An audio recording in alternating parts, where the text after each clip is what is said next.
Hello ladies and gentlemen, welcome back to another Cryotic video.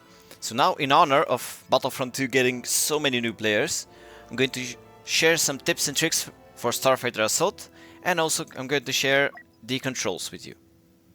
So, the controls, what is important? Invert look and invert flight, invert vehicle, of course not. When I point, I want the Starfighter to go that way. Zoom mode, it's on hold. I don't use too much of the zoom mode. Maybe toggle is better. I'm not sure. I don't use the zoom mode in the Starfighter that much. Zoom sensitivity, 40%, because you have a lower FOV when you zoom in and you need a little bit more movement. And I'm going to skip these. Starfighter accuracy, 20%. Everything is the default. Mouse response, mouse precision, default on 50%. I haven't touched these too much. You may play around and see what happens. So it's the precision and the turn rate of the mouse. So if you move less, the Starfighter will move less. If you move more, the Starfighter will fly around more. Perhaps I should increase these, not sure. I have been using them like this my entire time and it's been working out. This is very important. Advanced flight. So it needs to be, yes, turned on. Because when you turn it off, your Starfighter, it's on no by default, and it's very bad. When you turn it on, you'll be a better pilot almost immediately. So this, it's trying to auto straighten you to the horizon, and there is no actual horizon up or down in space. So when you turn it on, when you roll, you stay rolled in that position until you move it yourself. The game doesn't try to move it for you. And when it tries to move it for you, it's terrible. So trust me on this one, it's yes. Also, disabling the roll, of course not. You need the roll. It's on the A and D keys. You need it to escape enemies, to chase enemies, to do crazy maneuvers. Of course, you want it not disabled. It's a little bit confusing, so you need yes on the advanced flight and no on the disabled. Starfighter missiles, I have it on toggle, so I don't have to bother too much with it. You can have it on hold. It's a little bit more satisfying when it's locked on to somebody, but it doesn't matter too much. Toggle and it locks on as long as you have line of sight on the enemy. And of course double tap to fire. On the controller I haven't changed anything because I haven't played on a controller. Maybe some of the guys in the comment section can help you with that. So that's basically it. The controls, it's mostly default. What else? What I have changed here? So of course it's the throttle up, throttle down, and the rolls, and then controlling with the mouse. Firing of course with the left mouse button, space is optional. Zooming in with the right mouse button and left shift. I don't use it too much. The abilities, where are the abilities? The abilities are all by default because they are near the WSD key, which is what you want. Toggle first person and third person is on C for me, but I think the default might be V or B, I'm not sure. It doesn't matter, it switches from first person to third person, and of course you want to fly in third person most of the time. And yeah, this is also important, review camera, so you can see behind your Starfighter. Not many people know that you can see behind your Starfighter. I don't use it too much because it makes me crash when I try to see what's chasing me, so I just focus on escaping. But you can see the enemy, see what's happening behind you. Just be careful on what's in front of you, otherwise you crash. Now we're going to continue on an actual match, defending on Kamino. And while I'm sharing the tips and tricks I wanted to share with you. So, of course, when you're on the defending side, your only job is to stop the enemies, which means kill as many of them as possible. That's very apparent. One tip there is that the bot enemies also count towards the ticket count, so don't ignore those. Kill as many as possible. Of course, they're not priority targets over enemy players, but they are targets. Also, the enemy on many of the maps on Starfighter Assault, the enemies get bombers, And when you target those bombers and kill them on the defending side, you also take away tickets. I think you take away 2 or 3 tickets from one single bomb. On the attacking side, of course, you want to target the objectives first, try to survive, because you're losing tickets if you die too much.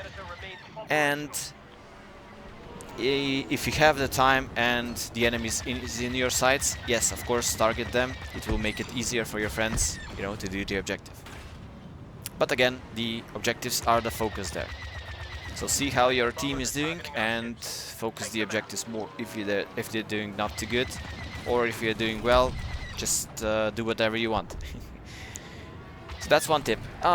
Another tip: use your friendlies and the bots to your advantage. When you're near your friendlies, the enemies can target you too well because there are too many targets. You know, it's a target-rich environment.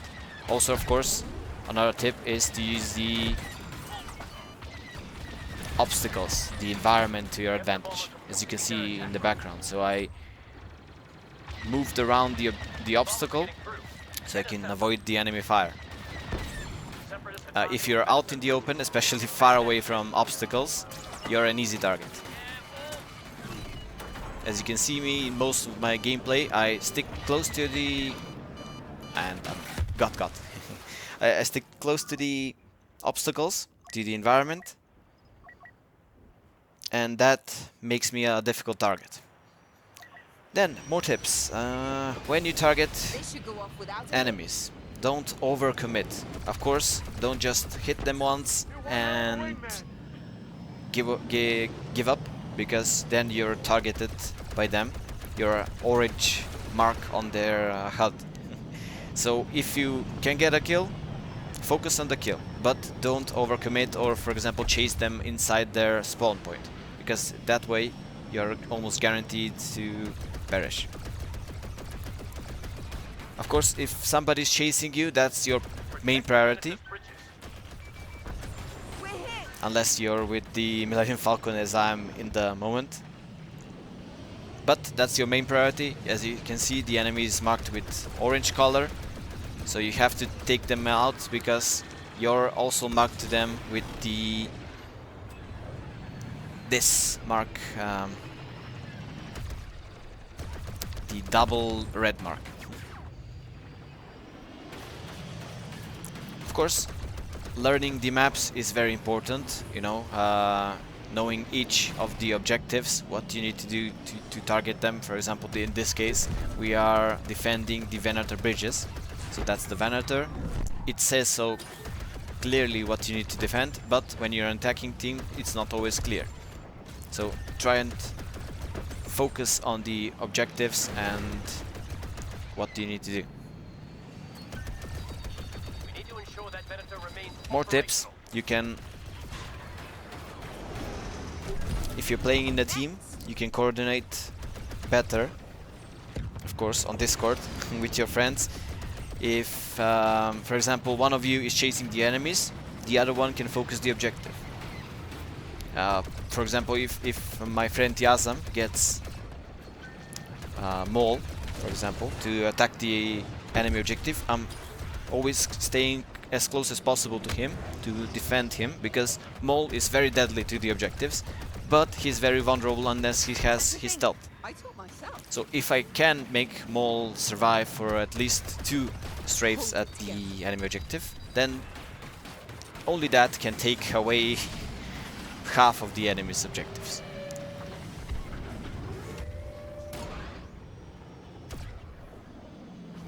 About the classes in the game, of course, Fighter is the balanced class. Fighters usually are all-round good performers. They're good at dogfighting and they're okay at objectives, but they are very easily defeated by interceptors, especially with somebody who knows what they're doing. So interceptors, of course, are great for hunting enemy ships, not that great at doing the objective. and not very survivable. You can die in just a couple of hits from the enemies. So that's if you're playing an interceptor, your best tip is to stay agile. Bombers, of course, are great for attacking the objective. They're doing the most damage to the objectives. They're tanky, so they're taking a lot of enemies' time to, you know, hunt you down. And they have great defensive abilities. So when you're pushing the objectives, Bomber is almost always your best bet. And of course, there are various hero classes. I cannot explain them all, so you learn. I would suggest to pick a few of them. Maybe watch my tier list video, see which I put in the top, and use those, learn those first, level them up to 25 level and over, because on that level your star cards are the maximum level. I also have a video on the Starfighter star cards, so watch those, and little by little you're going to see improvements. What's important in this mode is not to give up, because a little bit, you know, a little bit difficult to get in, but once you get in and once you get the hang of flying, it's probably the best fun in this game, especially for me. So yeah, we won. We won this match, and that concludes my tips and tricks for now. If I missed anything, and I sure have, I'll make sure to make another video. Thank you guys so much for watching. See you next time. Bye bye.